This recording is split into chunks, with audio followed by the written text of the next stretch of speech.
हरे हरे हरे कृष्ण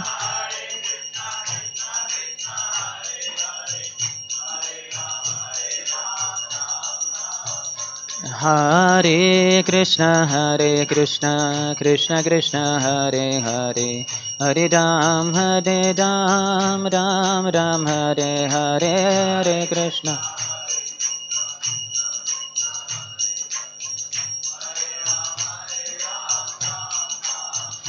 हरे कृष्ण कृष्ण कृष्ण हरे हरे हरे राम राम राम हरे हरे हरे कृष्ण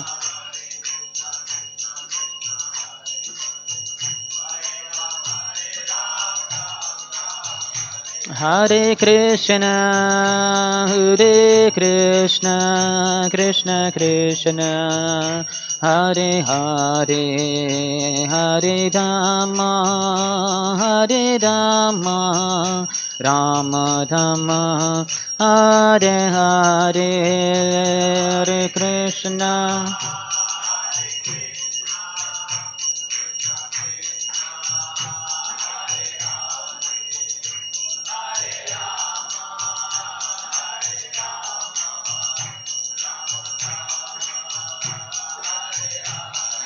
जय गौरनिताय जय गौरनिताय गौरनिताय जय गौरनिताय गौरनिताय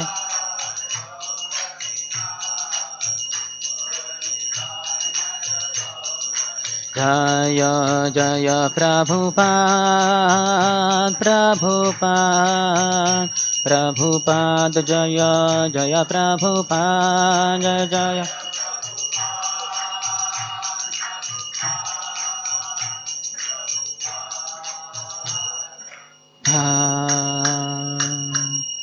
जय ओम विष्णुपाद परमहंस परिव्रजकाचार्य अष्टोत्तर शत श्री श्रीमती डिवाइन ग्रेस अभय चरणारविंद भक्ति वेदांत स्वामी शिल प्रभुपाद की ISKCON founder Acharya BBT founder Acharya saviour of the whole world Shrila Prabhupada की जय ओम विष्णुपाद परमहंस परिव्रजकाचार्य अष्टोत्तर शत श्री श्रीमद भक्ति सिद्धांत सरस्वती गोस्वामी ठाकुर शिल प्रभुपाद की अनंत कोटि वैष्णव वृंद की नामाचार्य शिल हरिदास ठाकुर की प्रेम से कहो श्री कृष्ण चैतन्य प्रभु नित्यानंद श्री अद्वैत गदाधर श्रीवास आदि गौर भक्त वृंद की श्री श्री राधा कृष्ण गोपिका श्याम कुंड राधा कुंड गिरिराज गोवर्धन की ब्रजभूमि श्री वृंदावन धाम की मथुरापुरी धाम की पुरुषोत्तम क्षेत्र श्री जगन्नाथपुरी धाम की श्री नवद्वीप मायापुर धाम की गंगा मैया की यमुना मैया की भक्ति देवी की श्रीमती तुलसी महारानी की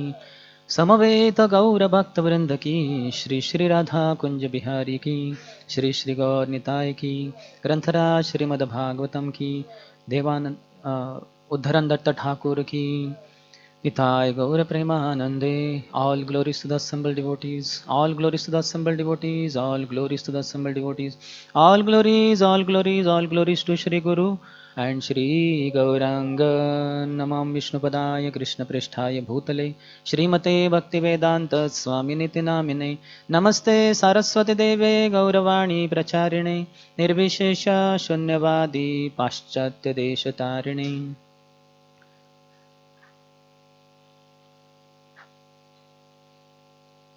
ओम नमो भगवते वासुदेवाय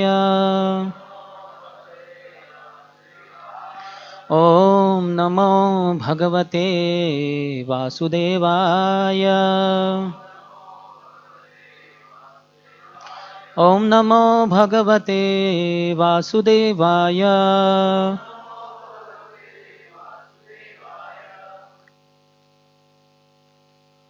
हम पढ़ रहे श्रीमद् भागवतम से स्कंद 5 अध्याय 18 जम्बूद्वीप के निवासियों द्वारा भगवान की स्तुति श्लोक संख्या 4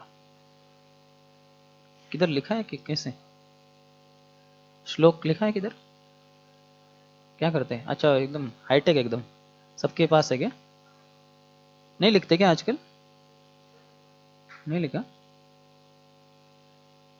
ओके मैं पढ़ता हूँ आप थोड़ा दोहराइए मेरे पीछे वदन्ति विश्वम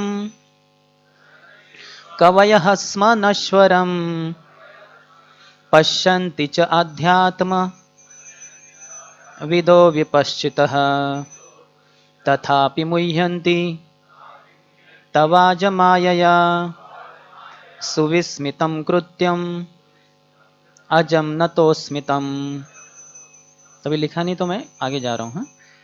शब्दशः अर्थ, अनुवाद और तात्पर्य कृष्ण कृपा श्रीमती अभय चरण अरविंद भक्ति वेदांत स्वामी शिल प्रभुपाद के द्वारा। वदंती, वे साधिकार कहते हैं, विश्वम, समस्त भौतिक सृष्टि को, कवयः, विद्वान संत, स्म, निश्चय ही, नश्वरम, नश्वर, विनाशशील, पश्यन्ति, समाधि में, समाधि में देखते हैं, च भी, अध्यात्मविदः, आत्मज्ञानी, विपश्चितः, अत्यंत ज्ञानी जन, तथा अपि, तिस पर भी, मुह्यन्ति, मोहित हो जाते हैं, तव, आपके, अज, हे अजन्मा, मायया, माया के द्वारा, सुविस्मितम, अत्यंत विचित्र, कृत्यम, कार्य, अजम, परम अजन्मा को, नतः अस्मि, मैं नमस्कार करता हूँ, तम, उसको। अनुवाद, हे अजन्मा, आत्मज्ञान में समुन्नत वेदविद अन्य तार्किकों तथा दार्शनिकों की तरह ये भली भांति जानते हैं, यह भौतिक जगत नश्वर है। वे समाधि की दशा में इस जगत की वास्तविक स्थिति का अनुभव करते हैं। वे सत्य का भी उपदेश देते हैं, किंतु कभी कभी वे भी आपकी माया से मोहित हो जाते हैं। यह आपकी अपनी ही विचित्र लीला है। अतः मैं समझ सकता हूँ कि आपकी माया अत्यंत विचित्र है। मैं आपको सादर नमस्कार करता हूँ। तात्पर्य, श्री भगवान की माया इस भौतिक जगत में रहने वाले बद्ध आत्मा पर ही अपना प्रभाव नहीं जमाती, वरन कभी कभी ऐसे परम विद्वत जनों पर भी प्रभाव दिखाती है जो आत्म साक्षात्कार द्वारा इस भौतिक जगत की वास्तविक स्थिति से अनजान है। जो ही कोई यह सोचता है कि मैं देह स्वरूप हूँ, अहम ममेति, और इस देह से संबंधित सभी वस्तुएं मेरी है, तो वह मोहग्रस्त हो जाता है। माया से उत्पन्न यह मोह विशेषतः बद्ध जीवों पर प्रभाव दिखाता है, किंतु कभी कभी मुक्त जीव भी इसके वश में हो जाते हैं। मुक्त जीव वह व्यक्ति होता है जिसे इस भौतिक जगत का यथेष्ट ज्ञान रहता है, जिससे वह जीवन की देहात्म बुद्धि में लिप्त नहीं होता, किंतु दीर्घकाल तक भौतिक प्रकृति के गुणों के संसर्ग से मुक्त जीव भी कभी कभी माया के द्वारा छले जाते हैं। इसलिए भगवान श्री कृष्ण ने भगवद्गीता 7:14 में कहा है, मामयैव ये प्रपद्यन्ते मायामेतां तरन्ति ते। मेरी शरण में आने वाले ही माया के प्रभाव से बच सकते हैं। फलतः किसी को यह नहीं समझना चाहिए कि वह माया से अप्रभावित मुक्त जीव है। प्रत्येक प्राणी को चाहिए कि वह विधि विधान का दृढ़ता से पालन करते हुए सतर्कता पूर्वक भक्ति करे। इस प्रकार वह भगवान के चरणारविंद पर स्थित रह सकता है, अन्यथा थोड़ी सी भी असावधानी से तबाही मच जाएगी। महाराज भरत इसके ज्वलंत उदाहरण है, जैसा हम देख चुके हैं। वे निस्संदेह एक महान भक्त थे, किंतु एक नन्हे मृग के प्रति अपना थोड़ा ध्यान बांटने के कारण उन्हें और 2 जन्म भोगने पड़े, एक तो मृग के रूप में और दूसरा जड़ भरत ब्राह्मण के रूप में। इसके बाद उनकी मुक्ति हुई और वे भगवान के धाम पहुंच गए। श्री भगवान अपने भक्तों को क्षमा करने के लिए सदैव उन्नत रहते हैं, किंतु यदि भक्त उनकी इस उदारता का लाभ उठाकर जानबूझकर बारंबार त्रुटि करता है, तो वे निश्चय ही उसे माया के चंगुल में गिरने देकर दंडित करते हैं। कहने का आशय यह है कि वेदों के अध्ययन से प्राप्त मात्र कोरे ज्ञान द्वारा माया के चंगुल से रक्षा नहीं की जा सकती। मनुष्य को चाहिए कि वह दृढ़ता से श्री भगवान के चरणारविंद की भक्ति करे, तभी मनुष्य की स्थिति सुरक्षित है। ओम ज्ञानतिमिरन्धस्य ज्ञानाञ्जनशलाकया चक्षुरुन्मीलितं येन तस्मै श्रीगुरवे नमः। श्रीचैतन्यमनोभीष्टं स्थापितं येन भूतले स्वयं रूपः कदा मह्यं ददाति स्वपदान्तिकं। वन्देऽहं श्रीगुरोः श्रीयुतपदकमलं श्रीगुरून् वैष्णवांश्च श्रीरूपं साग्रजातं सहगणा रघुनाथान्वितं तं सजीवं साद्वैतं सावधूतं परिजनसहितं कृष्णचैतन्यदेवं श्रीराधा कृष्णपादान् सहगणा ललिता श्रीविशाखान्वितांश्च नमो महावदान्याय कृष्णप्रेमप्रदायते कृष्णाय कृष्णचैतन्य नाम्ने गौरत्विषे नमः। हे कृष्णा करुणा सिन्धो दीनबन्धो जगत्पते गोपेश गोपिकान्त राधाकान्त नमोऽस्तुते। तप्तकाञ्चन गौराङ्गी राधे वृन्दावनेश्वरी वृषभानुसुते देवी प्रणमामि हरिप्रिये। वाञ्छाकल्पतरुभ्यश्च कृपा सिन्धुभ्य एव च पतितानां पावनेभ्यो वैष्णवेभ्यो नमो नमः। जय श्री कृष्ण चैतन्य प्रभु नित्यानंद श्री अद्वैत गदाधर श्रीवास आदि गौरभक्तवृंद। हरे कृष्ण कृष्ण कृष्ण हरे हरे हरे राम राम राम हरे हरे।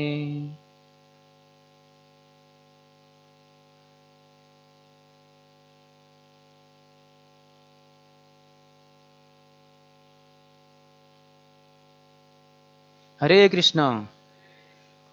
तो आज की सुबह के श्रीमद् भागवतम कक्षा में सभी भक्तों का हार्दिक स्वागत एंड हैप्पी न्यू ईयर। सबको नए साल की कृष्ण भावनामृत शुभेच्छाएं। तो वैसे इस संसार के लोग सोचते कि बहुत शुभ है, भौतिक स्तर पे सोचे अगर ये शुभ है तो फिर कुछ अशुभ भी होगा। जो सोचेंगे वैसे ये शुभ है फिर कुछ अशुभ भी होगा, क्योंकि शुभ द्वंद्व आ गया, शुभ हो गया तो अशुभ भी आएगा। तो भक्तों के लिए ये सब स्थिति में नहीं गिरना चाहिए। हमारे लिए तो हर क्षण ही आनंद का है। प्रतिपदम पूर्ण अमृत आस्वादनम, हर क्षण हम आनंद में रहते हैं अगर भक्ति कर रहे तो। यहाँ हमें आगाह किया जा रहा है अगर गलती करेंगे तो कैसे दंडित भी हो सकते हैं हम। तो श्री चैतन्य चरितामृत में कृष्णदास कविराज गोस्वामी से कहते हैं कि द्वैते भद्रा भद्र ज्ञान, द्वैत द्वंद्व आ गया तो ये भद्र अभद्र ज्ञान। आज बहुत अच्छा है, पहला दिन है 2022 का, जनवरी का 1 जनवरी, तो ये बहुत ही अच्छा है, शुभ है बहुत। तो लेकिन फिर कुछ अशुभ भी होगा क्योंकि द्वैत में है आदमी, द्वंद्व में है। शुभ स्वीकार कर रहा है तो अशुभ उसको स्वीकार करना ही पड़ेगा। सुख स्वीकार कर रहा है तो उसको दुख भी स्वीकार करना ही पड़ेगा। ठंडी स्वीकार कर रहा है तो गर्मी उसको स्वीकार करना ही पड़ेगा। इसलिए कृष्णदास कविराज गोस्वामी कहते हैं द्वैते भद्रा भद्र ज्ञान, भद्र अभद्र ज्ञान। ये भद्र है शुभ है, या अभद्र फिर वो हो जाएगा। ये सब भ्रम है। ये भौतिक संसार में भ्रम में फंसी हुई दुनिया। यही भालो यही मंदो, ये बहुत अच्छा हुआ बंगला में, भलो भलो भलो। तो ये बहुत भालो है, यही मंद है, ये ठीक नहीं है। तो हमें इस संसार के ये द्वंद्व से नहीं रहना है, तो हमें भक्ति करनी है। अर्थात आज बहुत लोग आए होंगे नए लोग, तो हम उनको प्रचार कर सकते हैं। विशेषतः पुस्तक वितरण का समय चल रहा है तो उनको सबको लेके पुस्तक दे सकते हैं प्रभुपाद की। तो इस तरह से भक्तों को हमेशा आनंद में रहना चाहिए, न कि ये शुभ वो अशुभ। अर्थात लाभ उठाना चाहिए, है कि नहीं। मेक वे है व्हेन सन शाइन्स, जब गर्मी आती है सूरज चमकता है तो फिर है मैंने जो घास है उसको सुखा लो जल्दी से, नहीं तो बहुत ठंडी है या बहुत ये गिर रहा है, वर्षा हो रही है तो घास गीली की गीली ही रह जाती है। उसको सुखा लो जल्दी से, जिससे उसको ईंधन के रूप में, फ्यूल के रूप में इस्तेमाल किया जाए। तो ऐसे भक्तों को अपॉर्चुनिस्ट यानी क्या कहते हैं, संधि साधु, साधु एक संधि को स्वीकार करना चाहिए और भक्ति करते रहना चाहिए। जैसे यहाँ हम देख रहे हैं बहुत ही अच्छा ये विभाग है जो हम 18वां अध्याय देख रहे हैं। जम्बूद्वीप के निवासियों के द्वारा भगवान को प्रार्थना अर्पण कर रही है। हमें 1 महीने पहले जो क्लास दिया था एकादशी के दिन, पता नहीं कितने जन थे, लेकिन हमने वहाँ जो 16वां अध्याय था उसमें जम्बूद्वीप का वर्णन किया गया था। कितने जनों को जम्बूद्वीप का वर्णन याद है, सुना है, पढ़ा है, जो भी है हाथ ऊपर कीजिए। और बहुत ही कम जन है। ठीक है, अभी उसमें तो नहीं जा सकता मैं पूरा, तो लेकिन जो जम्बू द्वीप है, तो अर्थात अभी कैसे बताऊं, जो भी है, जो बीच वाले 14 भुवन है, 14 भुवन में जो बीच वाला है उसको भूर लोक कहते हैं, या उसको बहुत सारे नाम है, भूमंडल है। तो भूमंडल में बहुत कुछ चीज़ें हैं, लेकिन संक्षिप्त में 7 द्वीप बनाए गए थे। तो और उसके बाजू में समुंदर भी है, खारे पानी का समुंदर, मधुर पानी का समुंदर, और फिर गन्ने के जूस का समुंदर, वो सब हमने देखा था। बीच में जो जम्बू द्वीप है उसमें 9 वर्ष है। उसमें जो पर्वत है, ऊपर 2, नीचे 2, इधर एक, इधर एक। तो ये 2 पर्वत के कारण 3 हो गए, और ये 2 के कारण 3 हो गए। 3 3 6 7 8, और बीच वाला जो है इलावृत वर्ष, जम्बूद्वीप के बाजू वाला। तो ऐसे करके 9 वर्ष है। तो 9 वर्ष पे जो बीच का जो है जम्बूद्वीप का, तो उसका हम चर्चा कर रहे हैं। उसमें भी जो इलावृत वर्ष है उसकी हम चर्चा कर रहे हैं। इसमें नहीं, इसमें अलग बात है। यहाँ जो चर्चा हो रही है वो भद्राश्व वर्ष की है। एक मिनट, ये जो भद्रश्रवा करके धर्मराज के पुत्र हैं, उनके द्वारा भगवान वहाँ के, उनके जो आराध्य भगवान वो है हयशीर्ष या हयग्रीव, भगवान हयग्रीव। घोड़े के सर के साथ भगवान आए थे। अलग अलग भगवान के अवतार है, अवतारा ही असंख्ययाम, भगवान के अनंत अवतार है। कुछ गिने चुने हम जानते हैं, लेकिन एक अवतार ये भी है हयग्रीव, हयशीर्ष, जिनका सर है, यानी एक अश्व का, एक घोड़े का है। तो जब चुराए गए थे वेद, तो भगवान ने इनको लेके वापस ब्रह्मा जी को दिया था। तो इन भगवान की आराधना होती है इस वर्ष में, जो जम्बूद्वीप के जो 9 वर्ष में से एक जो भद्राश्व वर्ष है, उसमें भद्रश्रवा जो धर्मराज के पुत्र हैं, उनके द्वारा भगवान को प्रार्थना हो रही है। अन्य वर्षों में भी भगवान की अलग अलग आराधना होती है। जैसे किम पुरुष वर्ष में हनुमान जी भगवान राम जी को प्रार्थना करते ही रहते हैं हमेशा, तो वहाँ वो नित्य स्थित रहते हैं। जैसे भगवान जा रहे थे अपनी लीलाओं का अंत करके भगवत धाम, तो सबको लेके जा रहे थे, लेकिन हनुमान जी को कहा नहीं, आप रुको, आपकी सेवा जारी रहेगी। तो फिर वो रुक गए। किम पुरुष वर्ष में है, भगवान की सेवा करते रहते हैं, भगवान का गुणगान करते रहते हैं। और जहाँ कहीं राम कथा होती है वहाँ हनुमान जी पहले वक्ता है, पहले श्रोता है, वो सबसे प्रथम आएंगे उधर। हमेशा किधर भी राम कथा होगी तो उधर हनुमान जी जरूर रहेंगे। तो वैसे ही हरिवर्ष में प्रहलाद महाराज के द्वारा भगवान नरसिंह देव को हमेशा वो भक्ति करते रहते हैं, और बहुत सारे अन्य भक्त भी है। ऐसे अलग अलग वर्षों में अलग अलग भगवान की पूजा अर्चना वगैरह होती है। तो यहाँ जो बताया गया है वो भद्राश्व वर्ष है, उसमें भगवान की भद्रश्रवा करके जो है धर्मराज के पुत्र, उनके द्वारा भक्ति या उनके बारे में कुछ प्रार्थनाएं अर्पण किए जा रहे हैं। तो हमारा भारत वर्ष है, जो हमने नीचे के 3 देखे थे दक्षिण में, तो सबसे नीचे वाला जो है, जो उसके ऊपर हिमालय है। ये हिमालय हजारों किलोमीटर लंबा चौड़ा है। ये अपना वाला हिमालय नहीं, ये बहुत छोटा है। ये कुछ तो 8 किलोमीटर ऊंचा है शायद, ये बहुत ही छोटा है। ये उसका एक प्रतिस्वरूप है। लेकिन जो हिमालय की बात बता रहे हैं भारतवर्ष, वो बहुत ही बड़ा है, हजारों किलोमीटर लंबा, चौड़ा, ऊंचा है। तो उस हिमालय के इस तरफ में 9 खंड है। तो 9 खंड में एक अपना खंड है, जिसको भूखंड कहते हैं। और वो भूखंड को, यानी इस संसार की दुनिया के अनुसार, दुनिया ये अर्थ राउंड, वो है भूखंड। और भूखंड में जो हमारा भारत है वो है भारत भूमि। तो भारत भूमि या भारत खंड, भारत खंड में भारत भूमि, जो हमारा ऐसा ऐसा जो भारत है मैप के अनुसार, वो भारत भूमि है। वो पूरे पृथ्वी के ऊपर, जिसको भारत खंड कहते हैं, 9 खंड में से एक है। और ये पूरा सब जो आ रहे 9 के 9 खंड इस हिमालय के इस तरफ, ये सब है, ये भारत वर्ष है। ये 9 में से एक वर्ष है। तो उसमें से हम जो बीच का जो जम्बूद्वीप है, उसके बीचों बीच जो सुमेरु पर्वत है, उसके राइट साइड एक पर्वत है, उसके कारण जो एकदम राइट में जो भद्राश्व वर्ष है, वहाँ की बात कर रहे हैं हम है भारतवर्ष में, भारत खंड में, भारत भूमि में, महाराष्ट्र राज्य में, पूना शहर में, तारापुर रोड पे, कैंप एरिया में, हरे कृष्ण मंदिर में। तो समझ गया, आ गया आप कहाँ की बात चल रही है।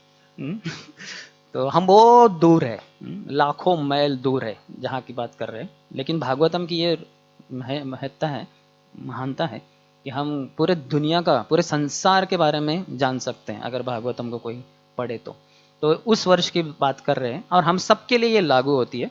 तो यहाँ बता रहे हैं कि कैसे भगवान की जो माया शक्ति है बहुत ही प्रबल है। इसके अंतर्गत व्यक्ति पूरी तरह से फंस जाता है। इसको इल्यूजन कहते हैं, माया, जैसे प्रभुपाद बता रहे माँ या यानी ये, माँ यानी नहीं, ये नहीं, जो नहीं है उसको वो समझ रहा है ये है, जो नहीं है उसको समझ रहा है। तो ऐसी माया जो होती है भगवान की, व्यक्ति को मोह में डाल देती है। तो वो पागल हो जाता है पूरा। हम इस संसार को सोच रहे ये है संसार, मेरे भोग के लिए है, हमेशा यहाँ मैं भोग करता रहूँगा। नहीं, लोग आप बूढ़े हो जाएंगे, नहीं बूढ़े होंगे तो क्या प्रॉब्लम है, मैं ऐसे कुछ पदार्थ खाऊंगा, गोलियां खाऊंगा जिससे कि मैं जवान रहूंगा बूढ़ा में, लेकिन बाद में मृत्यु होगी। नहीं नहीं, मेरे मृत्यु के पहले जो वैज्ञानिक लोग हैं वो कुछ तो दवा दारू निकाल के दिखाएंगे जिसको खाने से व्यक्ति अमर हो जाएगा, मरेगा ही नहीं। तो ऐसे हम हमेशा सोचते हैं कि मैं हमेशा जीवित रहूंगा, लेकिन मृत्यु तो अटल है, एज श्योर एज डेथ। जैसे मृत्यु निश्चित है, तो उसी तरह से हमारा बुढ़ापा भी निश्चित है। तो ये जो समय है उसको अच्छे से इस्तेमाल करना है। विशेषता नरदेह मिला है, मानव देह, तो ये बनता है, यह दिया जाता है सिर्फ भगवत भक्ति करने के लिए, इसका और कोई उद्देश्य नहीं है। खाना पीना, मैथुन करना और संरक्षण, ये चार चीज़ों ये तो पशुओं में भी रहती है। एक पशु में पांचवी चीज़ होती ही नहीं है, वो सिर्फ आहार, निद्रा, भय और मैथुन, बस चार ही चीज़ें। कभी भी 24 घंटे आप किसी भी पशु को देखो, एक तो वो खा रहा होगा, तो सो रहा होगा, नहीं तो मैथुन कर रहा होगा, नहीं तो अपने संरक्षण के लिए प्रयास कर रहा होगा। पांचवी चीज है ही नहीं उसके जीवन में। तो पांचवी चीज हमारे लिए है, धर्मो ही तेषाम अधिको विशेषो धर्मेण ही न पशुभिर समान। धर्म, धर्म यानी व्यवसाय, धंधा, बिजनेस। सनातन धर्म, हमारा धंधा क्या है हर समय का, वो है भगवान की भक्ति करना। जीवेर स्वरूप है कृष्ण नित्यदास, बस मैं कृष्ण का नित्य दास हूँ, तो भगवान की सेवा करनी है, और कोई धंधा है ही नहीं हमारे लिए। तो वो सनातन धर्म है, वो हमेशा सनातन शाश्वत धंधा है। नहीं तो फिर इधर उधर के बहुत सारे धंधे हैं, समाज धर्म, फिर मातृधर्म, पितृधर्म, ऐसे हजारों धर्म निकाल के रखे हैं लोगों ने, अलग अलग लोगों ने, विचार वाले विचारशील जो लोग रहते हैं उन्होंने। लेकिन भगवान कहते हैं सर्वधर्मान परित्यज्य माम एकम शरणम व्रज, सभी धर्मों का त्याग करके मेरी शरण में आ जाओ। बाकी ये सब धर्म ये तो टेम्पररी है, ये कुछ आपको काम नहीं करने वाले। थोड़ी समय के लिए काम करेंगे, भौतिक सुख सुविधा देंगे, लेकिन हमेशा के लिए आपको आनंदी होना है तो कभी आप आनंदी हो ही नहीं सकते। जैसे कोई मछली को पानी के बाहर निकाल कर कुछ सुविधा दी जाए इस संसार की, तो वो उसको काम नहीं करेगी, उसको वापस पानी में ही जाना होगा। तो उसी तरह से हमें भगवान के चरणों में ही, भगवत भक्ति में ही लगना होगा हमें, जिससे कि शाश्वत शांति, शाश्वत हमें आनंद की प्राप्ति हो। तो यहाँ बताया जा रहा है जो माया है भगवान की बहुत ही प्रबल है। मम माया दुरत्यया, ये बहुत ही खतरनाक है, और हम सब ये माया के चंगुल में है। लेकिन जब भगवान की भक्ति में लगते हैं तब माया के चंगुल से बाहर रहते हैं। एक तो आप सनलाइट में है, नहीं तो डार्कनेस में, ऐसे बीच में लेके कुछ होता नहीं है। तो एक तो प्रकाश, नहीं तो अंधेरा। तो माया की तुलना अंधेरे से की है। तो वो कहते हैं कि जहान कृष्ण तहां नहीं माया अधिकार, जहाँ कृष्ण है वहाँ माया का अधिकार है नहीं। जहाँ प्रकाश में है आप अंधेरे में नहीं है, लेकिन नहीं तो फिर आप अंधेरे में है, फिर आप प्रकाश में नहीं है। तो हमें माया से बाहर निकलना है, ये बहुत ही महत्वपूर्ण है। और ये माया इतनी प्रभावशाली है कि ना व्यक्ति को छोड़ती ही नहीं, बिल्कुल सब कोई माया के चंगुल में है। माया बहुत ही शक्तिशाली, भगवान की शक्ति है, कोई उसको टकराव दे ही नहीं सकता, उसके साथ कोई जीत ही नहीं सकता। कोई माया को ललकारे, माया यानी दुर्गा देवी, बहिरंग शक्ति, कोई बोलेगा ए दुर्गे है हिम्मत तो आजा सामने, बोले अच्छा बेटे, सामने आने की जरूरत ही नहीं मुझे, तेरा पूरा नामो निशान मिटा दूंगी, सामने आए बिना। तो माया की ये शक्ति है। कोई बड़े बड़े दिग्गज हो गए, सबको उसने परास्त कर दिया, बड़े बड़े दिग्गज हो गए। तो इसलिए माया को कोई ललकार नहीं सकता। हम क्या कर सकते हैं, भगवान की शरण ले सकते। जैसे या ऐसे प्रभुपाद जैसे उदाहरण देते, सिंपल, समुद्र को तैर के पार करके जाना, कौन है, कोई है माइका लाल समुद्र को तैर के पार करके गया? वो संभव ही नहीं है। अटलांटिक ओशन हो, पैसिफिक ओशन हो, वो संभव ही नहीं है। एक कर सकते हैं, जैसे भगवता में प्रभुपाद ने फोटो देखा, वो व्यक्ति हाथ ऊपर करता है, भगवान गरुड़ जी के ऊपर आके उसको ऊपर ही खींच लेते, कोई बोट में से आके उसको ऊपर खींच ले रस्सी देकर। तो वैसे ये इस्कॉन ये बोट है, भक्त सब अंदर वो बोट में है और वो रस्सी दे रहे, पुस्तक वितरण के द्वारा, प्रसाद के द्वारा, जपमाला के द्वारा, ये सब चीज़ों के द्वारा। और जो भौतिक संसार में लोग डूब रहे उसको पार कर ही नहीं सकते अपने प्रयास से, उनको ये रस्सी दे रहे, जो पकड़े उनको भक्त ऊपर खींच ले और फिर ऊपर आएंगे तो सेफ है। और ये नौका जा रही है Bhagwat Dham, that is for sure. Prabhupada उसके कैप्टन है, कप्तान है, एकदम एबल कप्तान है। तो हम बहुत सुरक्षित है, लेकिन उनकी चरणों की आश्रय हमेशा लेके रहना। नहीं तो फिर माया इतने बड़े बड़े दिग्गजों को, यहाँ क्या बताया जा रहा है, भौतिक संसार में वो लोग जो माया में है वो तो पूरी तरह से उनको पता भी नहीं कि माया में है। इतने वो जैसे बहुत कोई पिया है, उसको समझता नहीं वो किधर है, गटर में पड़ा है उसका मुंह कि वो गटर के बाहर है, वो उसको पता ही नहीं चलता वो, क्योंकि वो पूरी तरह से पिया हुआ है। जो बाहर है वो सोचता है अरे बेचारा गटर में उसका मुंह पड़ा है, पागल कह के सोच समझ नहीं रहा है उसको। लेकिन ये जो बाहर वाला है, यानी जो ज्ञानी पुरुष है, जिसको पता है ज्ञान, वो व्यक्ति भी यहाँ के अनुसार जो बताया जा रहा है, ये प्रार्थना के अनुसार, वो भी माया के चंगुल में फंस सकता है। और ऐसे कितने जन फंसे हुए, कितने जन उनका उदाहरण आता है शास्त्रों में। जैसे विश्वामित्र मुनि इतना जबरदस्त तपस्या कर रहे थे, हम वो तपस्या सोच भी नहीं सकते, सपना भी नहीं देख सकते। ऐसी तपस्या की उन्होंने हजारों सालों के लिए। वो गर्मी के दिनों में अग्नि के 7 वलय लगाते थे अपने बाजू में, यानी बीच में गरम रेती के ऊपर बैठते थे, वालों के ऊपर, दोपहर को 12 बजे 1 बजे, और बाजू में पहला फायर का सर्कल, फिर उसके बाजू बाहर दूसरा, फिर तीसरा, ऐसे 7 सर्कल। सोचिए कितना पसीना पसीना, डिहाइड्रेशन हमारे लैंग्वेज में। और वो बिस्लरी के बॉटल लेके नहीं बैठते थे बाजू में, पूरा वो पर्पज ही था फुल डिहाइड्रेशन, तो ऐसी तपस्या। और ठंडी के दिनों में गंगोत्री में जाके डुबोते थे अपने आप को, इतना ठंड दिनों दिन रहते थे, तो व्यक्ति पत्थर जैसा ही बन जाएगा, यानी कुछ हिल ही नहीं पाएगा। ऐसी तपस्या कर रहे थे, हजारों साल किया। और फिर जंगल में एक बार तपस्या करते करते वहां एक आ गई अप्सरा, मेनका, तो आ गई, तो वो आ गई चलते हुए, छन छन छन छन, बस इनके अंदर की सभी घंटियां टंग टंग टंग टंग टंग टंग टंग टंग, सब घंटियां बज गई इनकी। तो बोले अरे कोई तो है, अभी कोई है वो तो समझ में आ रहा है, आवाज किसकी आती है। तो कॉमन सेंस है, बच्चे को भी समझ में आएगा। तो उसने आंखें खोली, उन्होंने देखा तो बहुत ही सुंदर थी वो मेनका। तो फिर वो पूरी तरह से उसके ऊपर हो गए आकर्षित, और फिर उनके साथ रहे, उनको शकुंतला पुत्री के रूप में प्राप्त हुई। 10 साल बीत गए इसमें, 10 साल, 3650 दिन चले गए इसमें।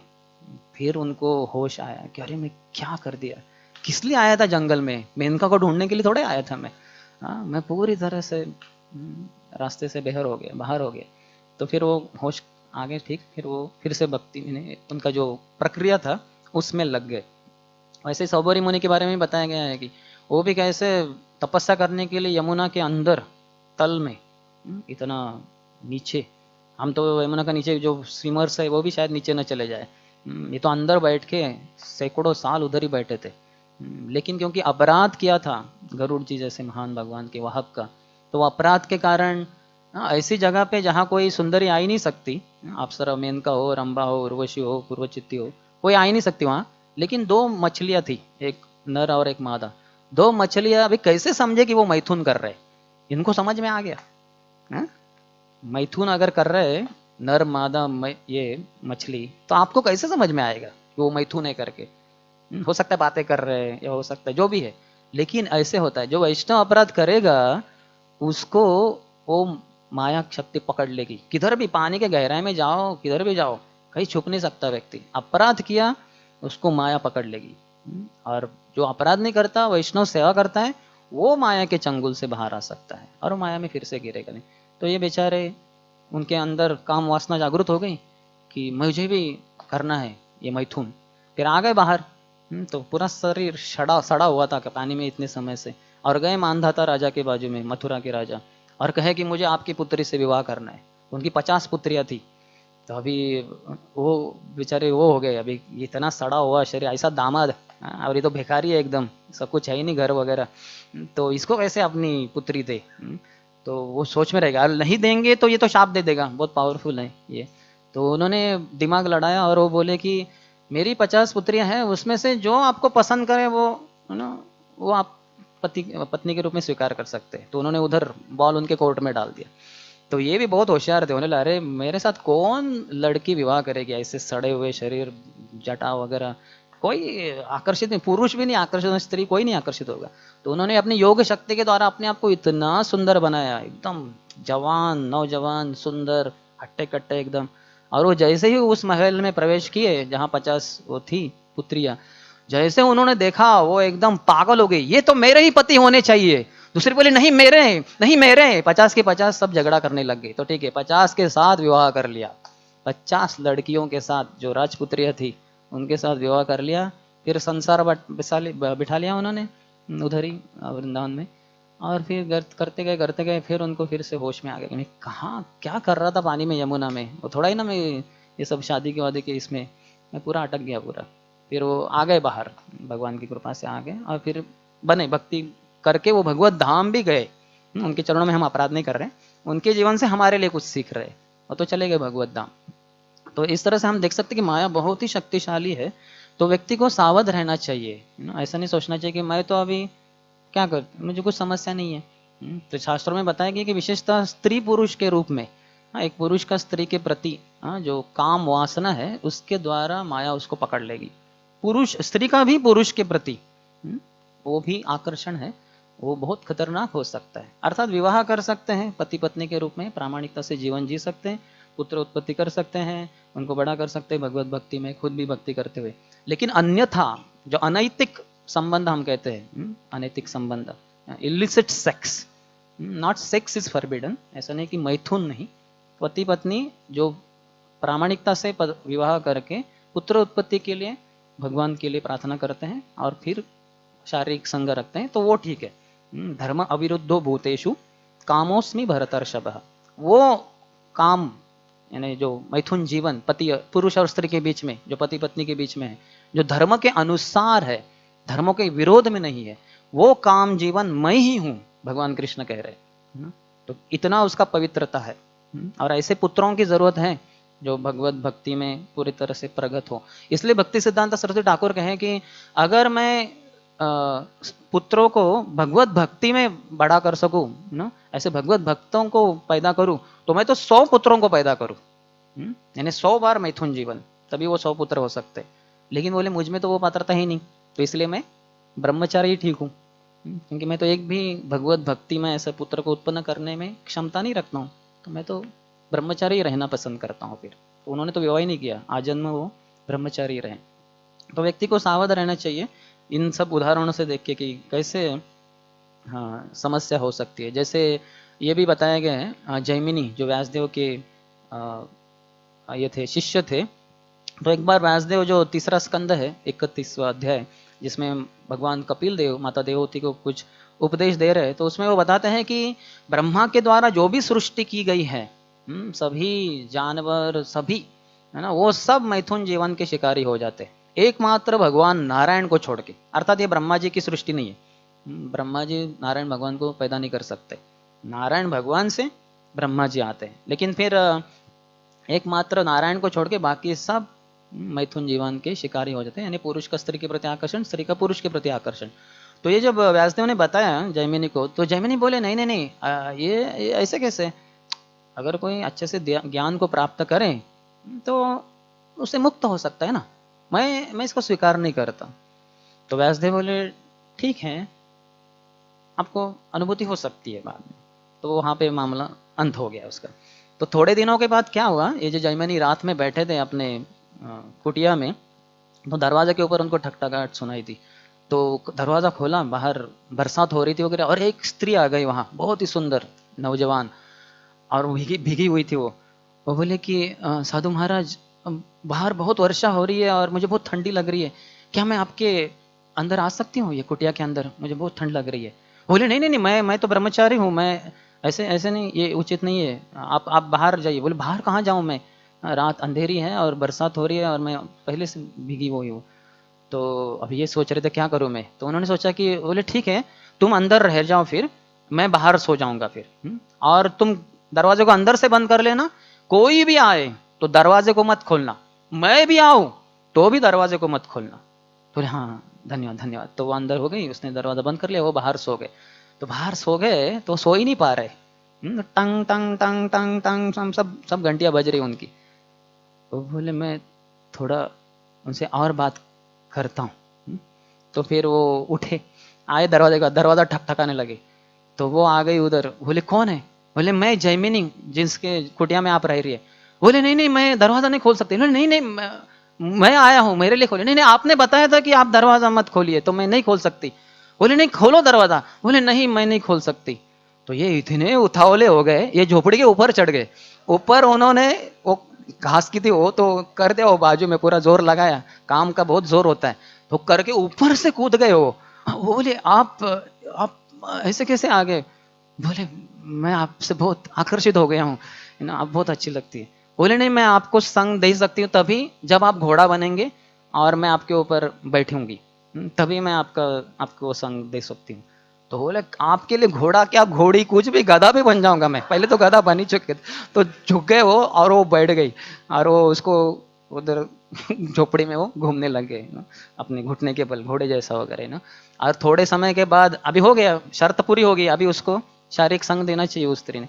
तो जैसे ही वो हो गई शर्त, वो उतर गई नीचे और उन्होंने देखा है ना, उसने अपना मुंह घुमाया इस तरफ, तो देखा तो बड़ी लंबी दाढ़ी है और स्वयं गुरु महाराज व्यासदेव उपस्थित है। गुरु महाराज आप? बोले हाँ क्या करता मैं, लातों के भूत बातों से नहीं मानते। तो उस दिन बताया आप समझे नहीं, तो फिर मुझे ऐसे थोड़ा थोड़ा ड्रामा करना पड़ा, यानी दिखाना पड़ा आपको कि क्या एक स्त्री की शक्ति हो सकती है, होती ही है। यहाँ तक कि श्रीमद् भागवत में भगवान कपिल देव बोल रहे, किसको बोल रहे, सामने कौन है?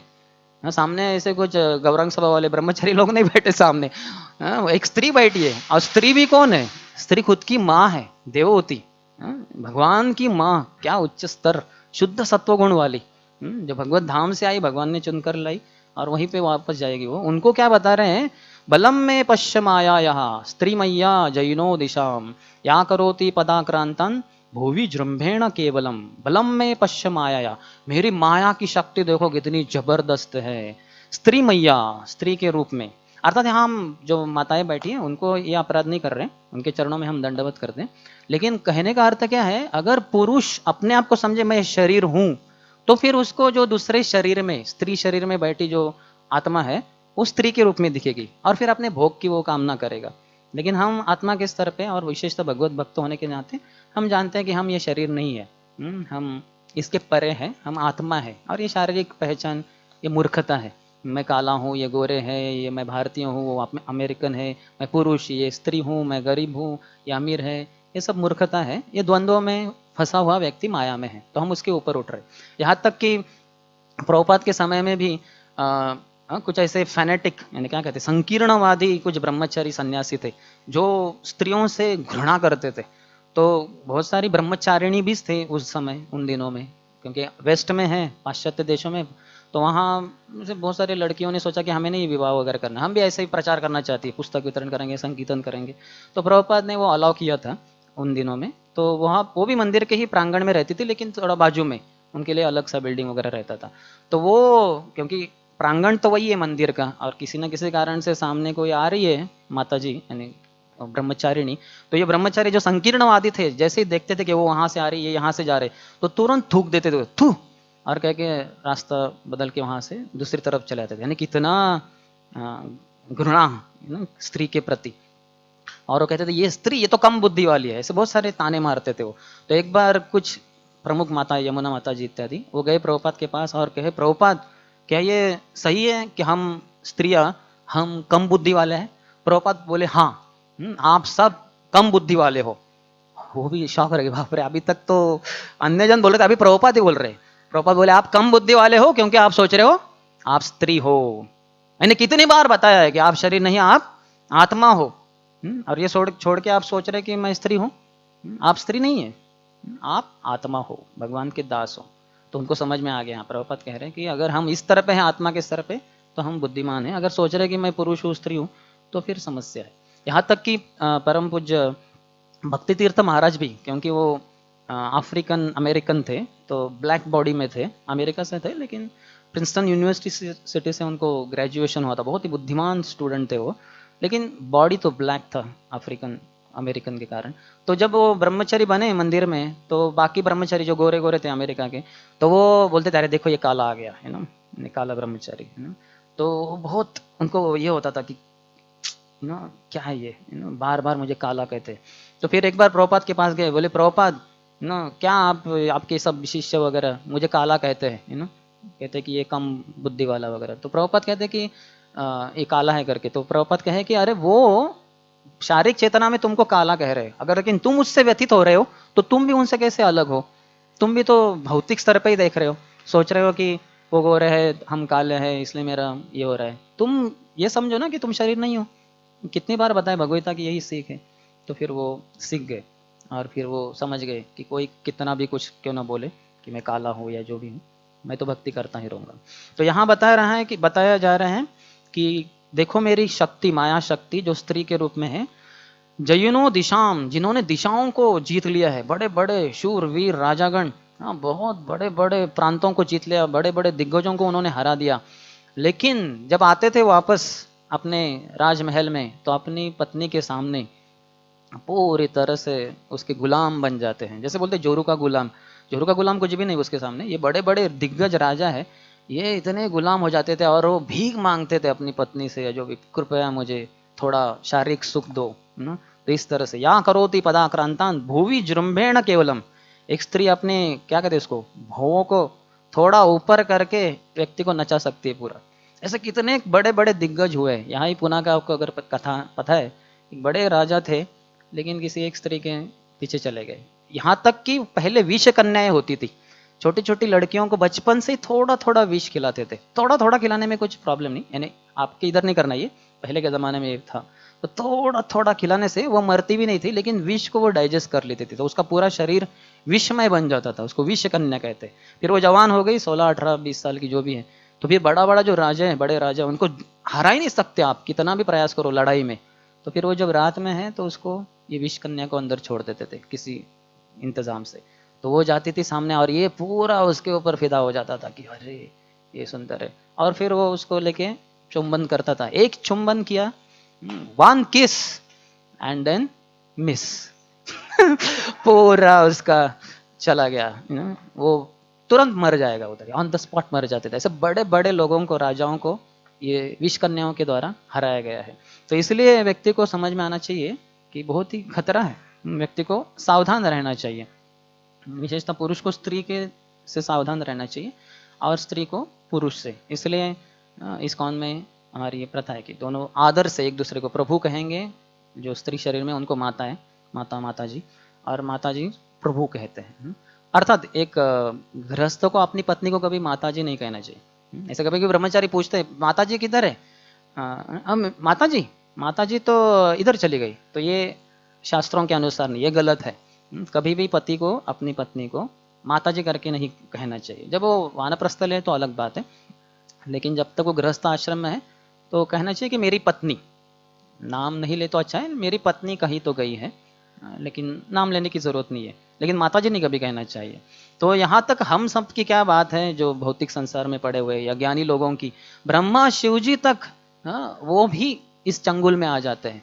जैसे ब्रह्मा जी, तेने ब्रह्म हृदय आति कवये मुह्यंति यत् सूरयः, पहले तो इन जनरल बोला है कि मुह्यंति यत् सूरयः, पहले ही श्लोक में, भागवतम के पहले स्कंद के पहले अध्याय के पहले ही श्लोक में जो भगवान की वंदना कर रहा है, तो उसमें भगवान की शक्ति बताई गई है, परम सत्य, सत्यम परम धीमहि।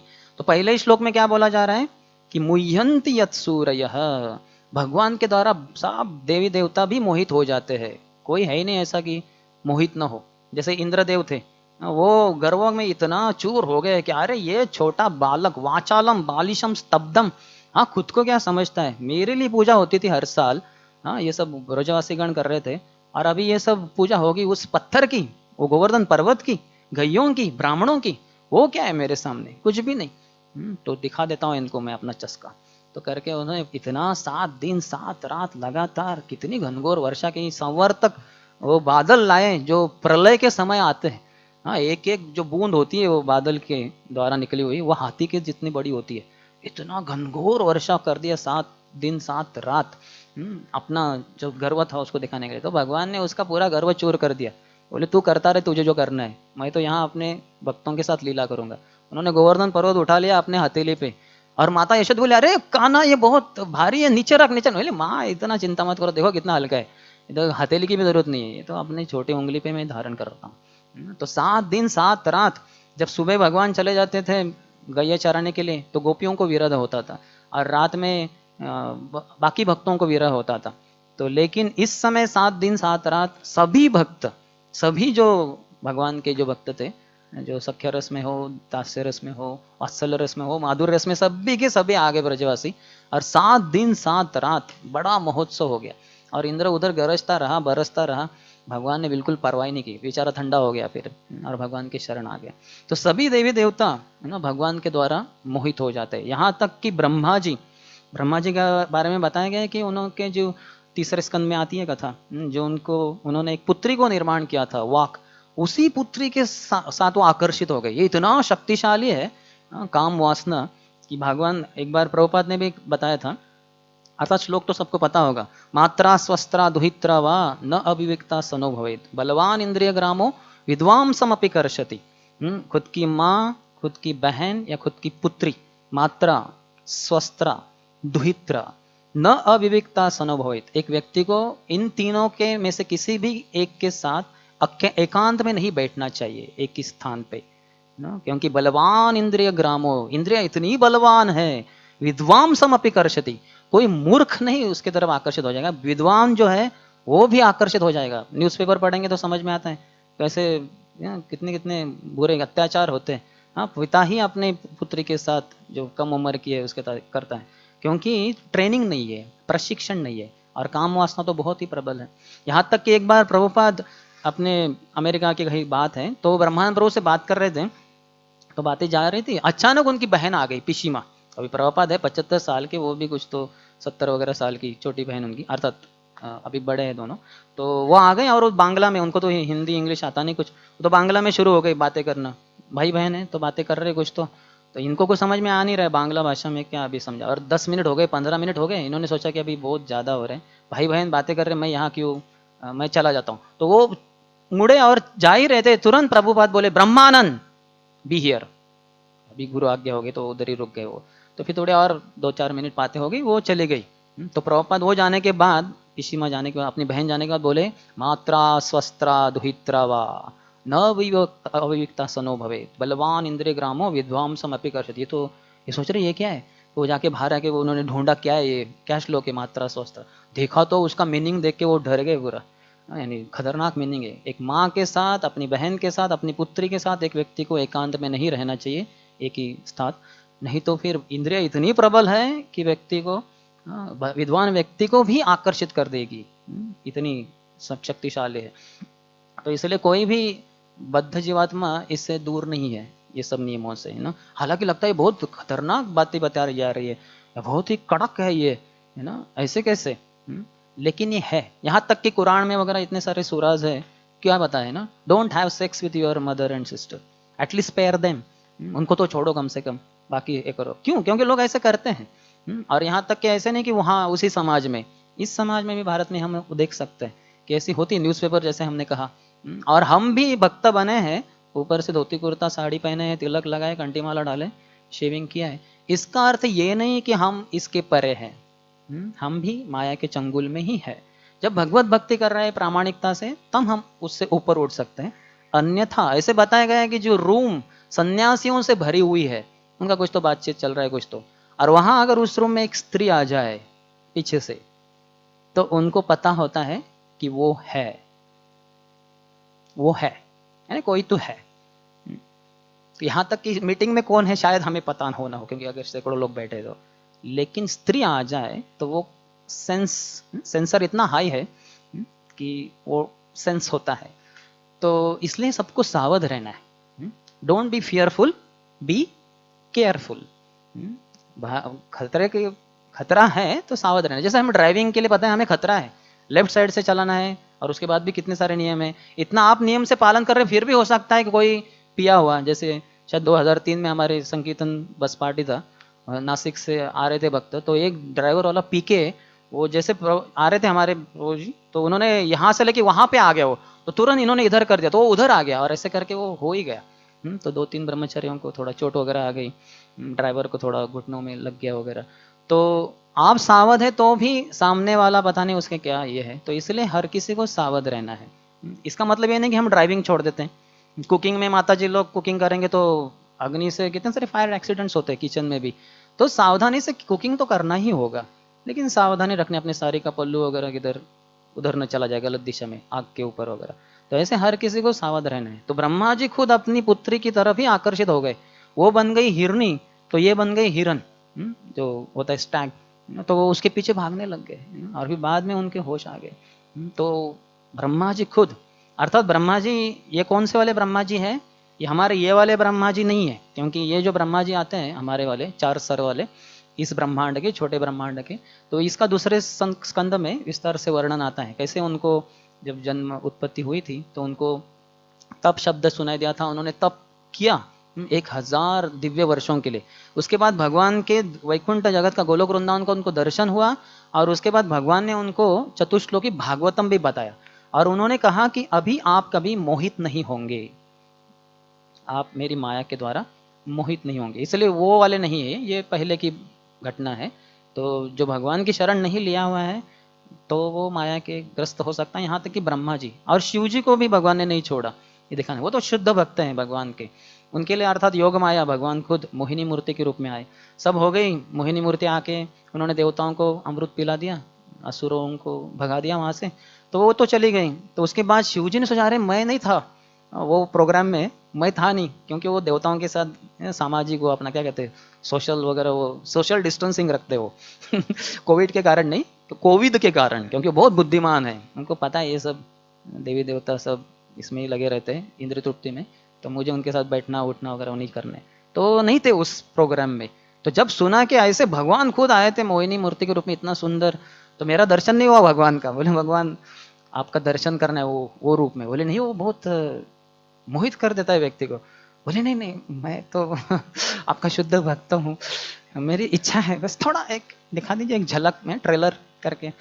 बोले ठीक है। तो भगवान अदृश्य हो गए, तो एकदम बहुत अच्छा हवा बहने लग गई, सब मौसम इतना जबरदस्त हो गया इतना। और ऐसे समय में वहां एक सुंदर स्त्री आ गई थोड़ी दूरी पे, हाथ में एक बॉल था गेंद, और वो खेल रहे थे उसके साथ, वो गिर रहा था, वो उसके पीछे भाग रही थी, उसका फिर कपड़े थोड़ा गिर रहे थे, फिर अपने आप को संवार रही थी, वो बाल बिखर रहे थे वगैरह, ये सब हो रहा था उसका। और ये देख के शिव जी बोले हाँ ये कौन है, तो भागने लगे। बाजू में माता पार्वती बैठी है सामने, अरे पतिदेव क्या हो गया इनको, वो भाग रहे वो इधर से उधर, जानबूझकर वो ऐसे जंगल से गुजरी कि जहां शिव जी के भक्त बैठे थे ध्यानस्थ। ओम नमः शिवाय, ओम नमः शिवाय, बहुत कठोर ब्रह्मचारी एकदम जबरदस्त लोग शिव जी के ऊपर पूरा ध्यान कर रहे हैं एकदम। और अचानक आवाज होगी, कौन है, अरे है ना ये कौन सुंदर स्त्री, अरे देखना भी नहीं चाहिए, उसके कपड़े गिर रहे हैं नीचे वगैरह, तो उनका ध्यान तो ऑलरेडी हो गया था। और पीछे कौन भाग रहे, अरे हमारे आराध्य देव शिव जी। अरे ब्रह्मचारी सब स्त्रियों को छोड़ के हम आपके ऊपर ध्यान कर रहे हैं, आप खुद बेचारे सब हताश हो गए। लेकिन शिव जी गए गए गए और उसमें उनका वीर्य पतन भी हुआ। जो वीर्य जहां जहां गिरा, कहते हैं कि इस संसार में वहां सब ये सोने के माइंस, क्या कहते हैं खाने पैदा हो गए। तो इसलिए सोने से थोड़ा सावध रहना चाहिए। शिव जी का वीर्य है वो भी जब वो ऐसे प्रेरित हो गए थे भगवान के प्रति, तो अर्थात भगवान के लिए भी नहीं हम इस्तेमाल करते सोना, लेकिन खुद के लिए कर सकते हैं, जैसे स्त्रियों को कर सकते हैं मंगलसूत्र वगैरह, लेकिन थोड़ा पता भी होना चाहिए कि इसे आसक्त नहीं होना है। तो शिव जी हो गए भगवान के प्रति आसक्त और मोहिनी मूर्ति के प्रति, और फिर बाद में ठंडे हो गए वो पूरे। बोले और भगवान का गुणगान करते, ऐसा किसी का हो जाए भरे रास्ते में पब्लिक में, वो तो लगे तुरंत कुछ तो बोलेगा, अरे ये कुछ तो है ना बहाना बना के भागने का प्रयास कर। शिव जी वैसे नहीं है, शुद्ध भक्त है वो पता है भगवान इतने शक्तिशाली है मेरे, तो तुरंत भगवान को गुणगान किया, भगवान आप ही कर सकते हैं ऐसा मुझे, नहीं तो ऐसा कोई है नहीं जो मुझे ऐसे प्रभावित कर सके, लेकिन आप बहुत शक्तिशाली हैं, तो मैं समझ गया आपकी शक्ति कितनी जबरदस्त है। वैसे ही मार्कंडेय मुनि भी वो भी शिव जी की आराधना करते थे, तो उनकी भी इच्छा थी कि मैं भी माया शक्ति को देखूं। तो माया शक्ति इतनी जबरदस्त, वो प्रलय के समय कैसे माया पूरा संसार का जो पानी वगैरह भर गया और ये सब मर गए, ये अकेले मार्कंडेय मुनि उसमें वो ये हो गया। और फिर उन्होंने अंततगता एक वटपत्र के ऊपर, जगन्नाथपुरी में है वो, मंदिर के प्रांगण में ही है वो वृक्ष, वट वृक्ष, बैनियन ट्री, जो जिसके ऊपर एक उसके इसके ऊपर स्टेम के ऊपर भगवान एक पत्र, वटपत्र के ऊपर शयन कर रहे थे भगवान सुंदर, कृष्ण के रूप में, कान्हा के रूप में, और अपने ही इसको अंगूठे को अपने मुंह में चूस रहे थे वो, ये देखने के लिए कि मेरे अंगूठे में क्या वो ऐसी सुंदरता है, मधुरता है कि मेरे भक्त मेरे चरणों का आश्रय लेना चाहते हैं। तो वो खुद ही अपने मुंह में डालते हैं। तो वटपत्र शाही कृष्ण के उनको दर्शन हो गया और वो समझ में आ गया उनको कि कितने शक्तिशाली है भगवान। अर्थात भगवान ने फिर करके उनको सूंघ लिया तो वो भी खुद भगवान के नासिका के द्वारा अंदर चले गए और फिर अर्थात वापस वो आ गए आश्रम में। तो समझ में आ गया क्या भगवान की शक्ति है। तो ये शक्ति भगवान की बहुत ही प्रबल है। हम में से कोई कभी ऐसा ना सोचे कि मैं ये तो माया शक्ति को ऐसे ही पार कर दूं। नहीं, अगर कोई ब्रह्मचारी सोचे कि मैं तो 20 साल से ब्रह्मचारी हूं या 25 साल 30 साल, अभी तो मुझे स्त्रियों से कुछ समस्या नहीं, लेकिन भागवतम में कहा है ननु अग्नि प्रमदा नाम घृतकंब समपुमान सुताम अपीर हो जाइयात यावद अन्यथा अर्थकृत। नारद मुनि कह रहे हैं युधिष्ठिर महाराज को, ननु अग्नि प्रमदा नाम, एक स्त्री को प्रमदा किया बोला जाता है। प्रमदा यानी पागल कर देगी आदमी को। जैसे एक जगह पे एक क्या कहते हैं उसको, पागल खाने में एक व्यक्ति को सुपरवाइजर लेके जा रहे थे, वो दिखा रहे थे कैसे पागल खाना है उधर। तो एक जगह पे एक सेक्शन से गुजरे तो एक व्यक्ति लैला लैला लैला, वो चिल्ला रहा था जोर से, लैला लैला। बोले ये क्या हो गया इसको? बोले ये एक लड़की के प्रेम में फंसा था, प्रेम में था, इसका नाम लैला था। वो बेचारी वो किसी और के साथ चली गई, किसी और से विवाह कर लिया, तो बेचारा वो नहीं पाया लैला को, तो ये तब से लैला लैला ही कर रहे हैं। उसके माता पिता ने इसको पागल खाने में रख दिया। बोले बहुत बुरा हुआ इसके साथ। तो आगे थोड़ा चले गए, दूसरा विभाग था, उधर एक दूसरा व्यक्ति लैला लैला लैला, क्या बोल रहा है, कौन है ये, है ना, ये तो कोई और। बोले ये कौन है? बोले ये वही व्यक्ति है जिसके साथ उसने विवाह किया था। अर्थात हम ऐसे विवाह का ये नहीं कर रहे, विवाह अच्छा है, जिनको करना है उनके लिए भक्तिमय द्वारा, लेकिन है ना ऐसा है पागल कर देगी एक स्त्री एक व्यक्ति को, है ना। वही तो बोल रहे हैं नारद मुनि, ननु अग्नि प्रमदा नाम, प्रमदा वो आदमी को पागल कर देती है। ननु अग्नि प्रमदा नाम घृत कुंभ समपुमान। और पुरुष कैसे हैं? एक घृत कुंभ यानी एक घी का मटके के समान है, और स्त्री अग्नि के समान है। तो अग्नि को, घी को लाएंगे पास में अग्नि के, तो वो पिघल जाएगा, पिघल जाएगा, लिक्विड हो जाएगा वो। तो उसी तरह से हृदय द्रवित हो जाता है एक स्त्री के संपर्क में। तो यहाँ तो कोई ब्रह्मचारी बोलेगा मैं तो 20-25 साल से 30 साल से ब्रह्मचारी हूँ, मैं तो कभी किसी के प्रति आकर्षित हुआ ही नहीं, मुझे अभी क्या डरना है। नहीं, तो परम पूज्य राधानाथ स्वामी महाराज कहते हैं कि ऐसे अगर वो बटर को और घी को अगर रेफ्रिजरेटर में रखेंगे, चलो आप डीप फ्रीजर में रख दो, डीप फ्रीजर पता होगा आपको, हमारे मंदिर में रहता है, हाँ, तो उसमें रखो आप 20 साल, वो कड़क बन गया एकदम पत्थर के समान बटर या घी। अभी उसको बाहर निकालो और अग्नि के पास लो, क्या हो जाएगा? पूरा पिघल जाएगा वो। तो कोई नहीं कह सकता कि मैं माया के चंगुल से बाहर उड़ गया हूँ, नहीं। तो इसलिए सावधानता रखना है, आदर पूर्वक पुरुष को स्त्री के साथ, स्त्रियों को पुरुषों के साथ आदर से रहना चाहिए और भक्ति करना चाहिए, नहीं तो फिर कहीं और ही गुमराह हो जाएंगे। जैसे इतने सारे बड़े बड़े दिग्गज, विश्वामित्र मुनि, सौबरी मुनि, ये सब गुमराह हो गए, तो हम तो क्या है, किस झाड़ की मूली, हमारा तो कुछ है ही नहीं अस्तित्व उनके सामने। लेकिन यहाँ जैसे बताए गए हैं, प्रभुपाद ने बहुत अच्छे से बताया, जो भक्ति करता है वो इसके परे हो सकता है। ऐसे कितने सारे महान अमेरिका में जिन्होंने जन्म लिया है, ऐसे अमेरिका जो भोग वृत्ति से भरा हुआ संसार देश, वहां से आने वाले कितने सारे प्रभुपाद के शिष्य, जैसे परम पूज्य श्रीधर स्वामी महाराज, भक्ति तीर्थ स्वामी महाराज, राधानाथ स्वामी महाराज, कितने सारे हैं जो वहां जन्मे, वहां की भोग भूमि को देखा उन्होंने, भोग वृत्ति को देखा। 1960s में उन्होंने वो सब, वहाँ के जो हिप्पीज थे जो सभी प्रकार के कुकृत्य करते थे, गलत कर्म, वो सब देखने के बाद वगैरह फिर भी वो आजीवन ब्रह्मचारी के रूप में भी रह सके, शुद्ध भक्ति कर सके, और काफी सारे भगवत धाम भी चले गए। तो अगर सावधानी से रहेंगे और भक्ति के ऊपर ही हमारा अगर ध्यान है तो हम विचलित नहीं होंगे। हर समय 24 घंटा हरि गुरु वैष्णव की सेवा करनी है। मैं इस्कॉन में भक्तों की, गुरु की और भगवान की सेवा करने के लिए आया हूँ। ये अगर उद्देश्य किसी का स्पष्ट है और उसको बारंबार श्रवण करके कीर्तन करके अगर कोई जीवन जी रहा है तो ठीक है, नहीं तो फिर कोई भी हट सकता है। जैसे मैं काफी बार कहता हूँ, when goal becomes hazy one goes crazy. अगर आपका जो ध्येय है गोल, इट बिकम्स हेजी, हेजी यानी क्या होता है, धुंधला, धुंधला हो जाए तो वन गोज क्रेजी, व्यक्ति पागल हो जाएगा। तो इसलिए जो हमारा गोल है संबंध ज्ञान के द्वारा, प्रयोजन कैसे ठीक से करना है हमारा भक्ति, वो संबंध ज्ञान के द्वारा, एक भागवतम के द्वारा, भागवत कक्षा के द्वारा, रीडिंग के द्वारा स्पष्ट किया जाता है। तो इसके अनुसार अगर हम जीवन जिए तो गोल कभी, हमारा जो उद्देश्य है वो कभी धुंधला नहीं होगा। प्रभुपाद के चरण, श्री राधा कुंज बिहारी जी के चरण, श्री गौर निताय के चरण, गोलोक वृंदावन, यही मेरा एकमात्र उद्देश्य है जिसके लिए मैं इस्कॉन संस्था में आया था। अन्य किसी उद्देश्य से नहीं, ये भोग करने के लिए, वो भोग करने के लिए, वो तो बाहर संसार पड़ा हुआ है, उधर उसके लिए नहीं। मैं यहाँ शुद्ध भक्ति के लिए आया हूँ बस, nothing short of pure devotional service, बस यही मेरा ध्येय है।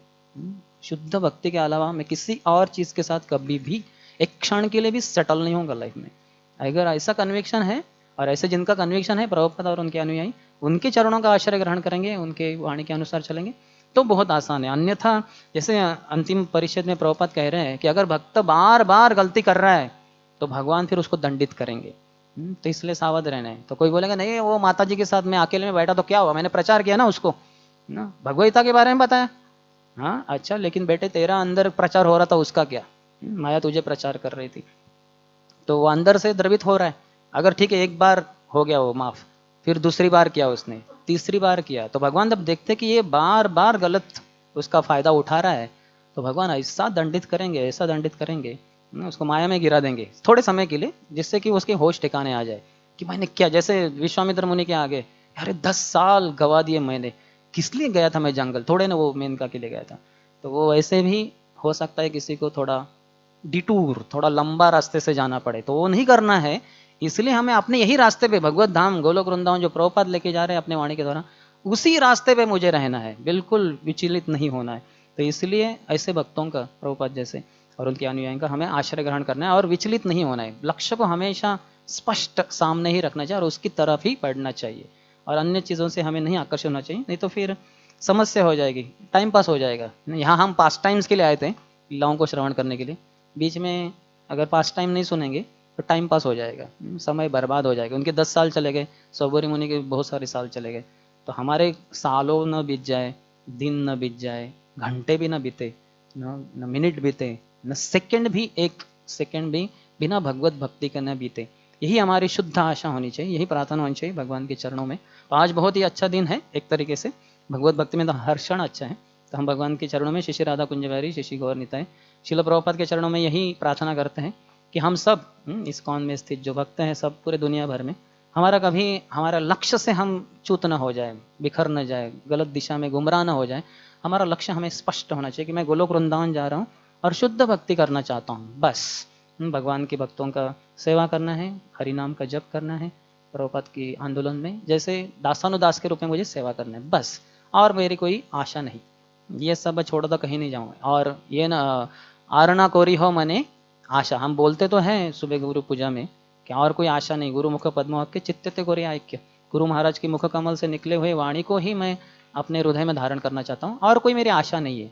लेकिन पहले देखना चाहिए कि हम गुरु के वाणी के अनुसार चल रहे हैं क्या, are we walking our talk, क्या खाली बोल रहे हैं हम। जहाँ तक यह भी बताया गया है तो बड़े बड़े प्रवचन भी देते हैं ज्ञानीगण, लेकिन वो भी माया के द्वारा मोहित हो सकते हैं, और हुए भी हैं, हमने उदाहरण देखे।